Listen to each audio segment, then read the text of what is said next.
పేరున ధన్యవాదాలతో పాటు శతకోటి నమస్కారాలు తెలియజేసుకుంటున్నాను.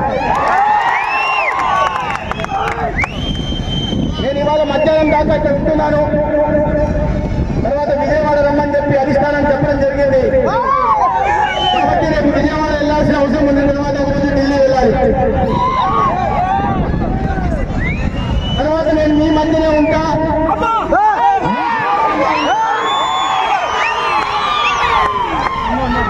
మీ మనోభావాలకి ఆకాంక్షలకి అనుగుణంగా నడుచుకుంటూ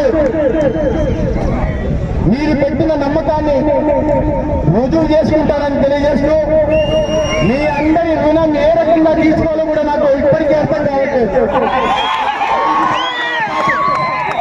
రాబోయే 5 సంవత్సరాల పాటు ధర్మవరం ప్రజలకు సేవ చేసుకోవడం ద్వారానే ఆ రుణాన్ని తీర్చుకోగలనని నేను భావిస్తున్నాను. మీ రుణం తీర్చుకుంటాను. ఇప్పుడు నేను కాస్త శివాలయం దాకా వెళ్ళాల్సింది. వెళ్ళి మళ్ళీ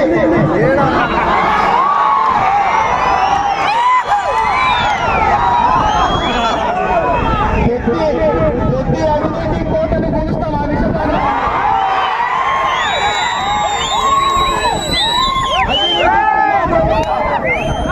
అవినీతి పునాదుల మీద అరాచక శక్తులు కబ్జాలకు పాల్పడి చేసిన అన్యాయాలన్నింటినీ సందేశం పనిచేస్తా